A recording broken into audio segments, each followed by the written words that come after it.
दोस्तों आप सभी का स्वागत है हमारी चैनल में। तो आज हम बात करेंगे CISF हेड कांस्टेबल PST के बारे में। आप सभी को बताएंगे क्या क्या डॉक्यूमेंट आपको वहां अपने साथ लेकर जाना है और क्या क्या डॉक्यूमेंट चेक किए जाएंगे। जम्मू कश्मीर में कितनी वैकेंसी आपको दी जा रही है, ये सब डिटेल में हम बात करेंगे। आप वीडियो में बने रहिए। इसी तरह और भी नए जॉब से जुड़े अपडेट पाने के लिए चैनल को सब्सक्राइब कीजिए। तो दोस्तों आप सभी को बता दूँ, मेरा CISF हेड कांस्टेबल का जो PST है वो क्वालिफाई हो चुका है। मेरे से क्या क्या डॉक्यूमेंट वहाँ पर मांगेंगे वो मैं आपको बताऊँगा, ठीक है। चलिए दोस्तों आज का वीडियो शुरू करते हैं। सबसे पहले दोस्तों, अगर आप काफ़ी दूर से वहाँ रियासी जा रहे हैं तो आपको चिंता करने की ज़रूरत नहीं है, क्योंकि आप वहाँ स्टे कर सकते हो। मंदिर मिल जाएगा आपको, मस्जिद मिल जाएगी, ठीक है। पास में आपको वहाँ गुरुद्वारा भी मिल जाएगा, वहाँ पर आप स्टे कर सकते हैं एक रात के लिए, ठीक है। उसके बाद जब आप दोस्तों जिस दिन आपका PST होगा उस दिन आपको गेट पर एंट्री लगभग आप मान के चल सकते हो 5 बजे शुरू हो जाएगी।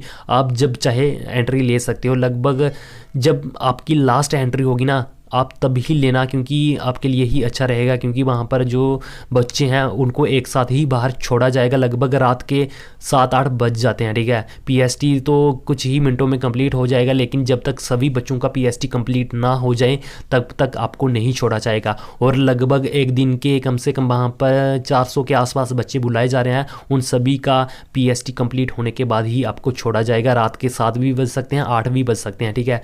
अब हम वहाँ पर बात करते हैं कि एंट्री के समय आपके वहाँ क्या क्या डॉक्यूमेंट चेक किए जाएंगे। तो एंट्री के समय आपके पास आपका एडमिट कार्ड होना चाहिए, आपका आधार कार्ड होना चाहिए, या फिर आप ड्राइविंग लाइसेंस भी दिखा सकते हैं। और साथ में आपके साथ पास जो है ओरिजिनल डॉक्यूमेंट होने चाहिए। 10th की मार्कशीट, 12th की मार्कशीट, डोमिसाइल हो गया। और साथ में आपके पास कास्ट सर्टिफिकेट होना चाहिए अगर आप SC ST OBC कैटेगरी से आते हैं। ये सब चेक करने के बाद दोस्तों आपको चेस्ट नंबर दिया जाएगा। उसके बाद आपको अंदर बिठाया जाएगा ग्राउंड में। वहाँ पर फिर से आपके डॉक्यूमेंट देखे जाएंगे, जैसे कि आपकी 10th की मार्कशीट हो गई और साथ में आपका कास्ट सर्टिफिकेट देखा जा रहा है। और जो कास्ट सर्टिफिकेट पर डेट होती है ना, उसको भी ध्यान से देखा जा रहा है। आपको मैं बता दूं दोस्तों, आपका जो कास्ट सर्टिफिकेट है वो 3 साल से ज़्यादा पुराना नहीं होना चाहिए। अगर ज़्यादा पुराना है, जैसे कि 4 साल पुराना आपका कास्ट सर्टिफिकेट है, तो आपको रिन्यू करने के लिए फिर से बोला जाएगा, ठीक है। रिन्यू करवाने के बाद आपको वहाँ रीसबमिट करवाना होगा, ठीक है। आपको टाइम दिया जाएगा 14 फरवरी से पहले आप वहाँ सबमिट करवा पाएंगे। इसलिए आप अपना जो कास्ट सर्टिफिकेट है वो चेक कर लीजिए, 3 साल से ज़्यादा पुराना ना हो।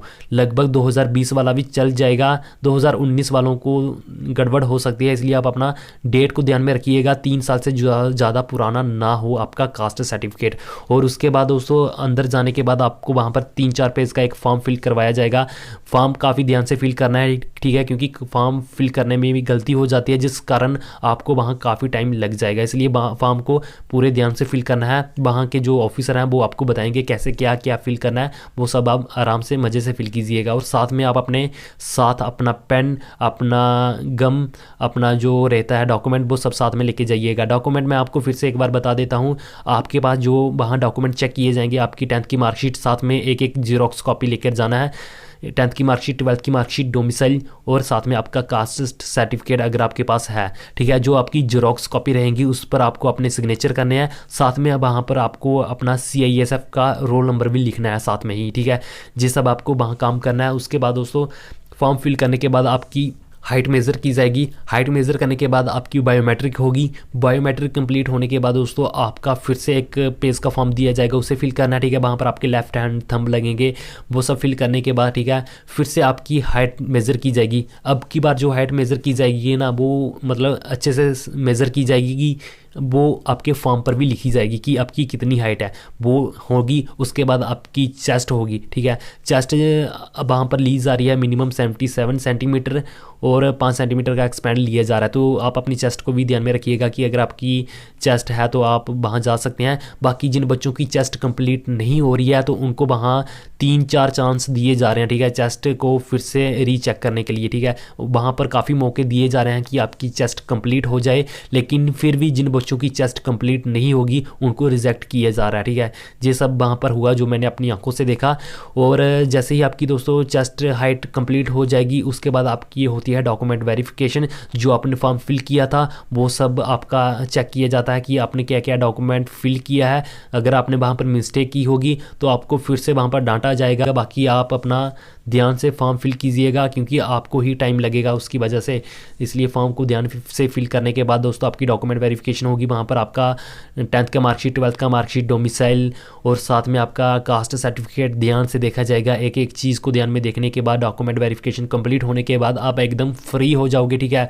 उसके बाद आपको बाहर बिठा दिया जाएगा। जब तक सभी बच्चों का जो पीएसटी डॉक्यूमेंट वेरिफिकेशन कंप्लीट नहीं हो जाएगा तब तक आपको नहीं छोड़ेंगे, ठीक है। लगभग आपको मान के चल सकते हो जिस दिन आपका फिजिकल है ना, जैसे कि आपका 8 तारीख को फिजिकल है तो आप 8 फरवरी को लगभग रात को ही छोड़े जाओगे। 7-8 बजे के आसपास आपको छोड़ा जाएगा। अगर मैं अपनी बात करूं तो मुझे छोड़ा गया था रात के 7 बजे और हमें उसी टाइम बाहर एक बस लगी हुई थी तो वो सीधा आपको जीवल चौक बस स्टैंड उतार देगी। तो आप वहाँ देख लीजिएगा, अगर आपके पास बस लगी होगी तो आप वहाँ पर बैठ जाइएगा। अगर आप जम्मू से हैं तो आपको जीवल चौक बस स्टैंड में उतार देंगे तो वहाँ से आप आसानी से घर आ सकते हैं। अगर आपको वहाँ बस नहीं मिलती है तो आपको एक रात फिर से वहाँ स्टे करना पड़ेगा। मंदिर में कर सकते हो या फिर गुरुद्वारा में कर सकते हो, ठीक है। वो आपके ऊपर है, वो आप देख लीजिएगा कि आपके पास टाइम है तो घर आना चाहते हो तो आ जाइएगा। अगर आप स्टे करना चाहते हो एक दिन और तो आप स्टे कर सकते हैं। बाकी यही सब डॉक्यूमेंट लग रहे हैं और डॉक्यूमेंट से बच्चों को रिजेक्ट नहीं किया जाएगा। उनको 14 फरवरी डेट तक का टाइम दिया जाएगा। अगर आप 14 फरवरी तक फॉर्म अपना जो भी डॉक्यूमेंट है वो सबमिट करवा देते हैं तो आपको क्वालिफाई कर देंगे। बाकी यही सब हुआ रियासी में वैकेंसी की। अगर मैं बात करूं तो जम्मू कश्मीर में 17 वैकेंसी है, ठीक है। CISF हेड कांस्टेबल या फिर दोनों पोस्टों को मिलाकर 17 वैकेंसी आपको जम्मू कश्मीर के बच्चों को दी जाएगी। और लगभग एक दिन के जो बच्चे वहाँ बुलाए जा रहे हैं वो 400 के आसपास ही बुलाए जा रहे हैं। तो ऑलमोस्ट सभी वहाँ बच्चे फिट हो जाते हैं। कुछ ही बच्चे हाइट या फिर चेस्ट से रहते हैं। 15 से 35-40 तक बच्चे जो हैं वो हाइट चेस्ट में रह जाते हैं तो बाकी ऑलमोस्ट सभी फिट हो जाते हैं वहाँ पर। तो यही सब हुआ था CISF head constable PST Jyotipuram Reasi में। तो अगर आपके मन में कोई डाउट है तो आप हमें नीचे कमेंट बॉक्स में बता सकते हैं।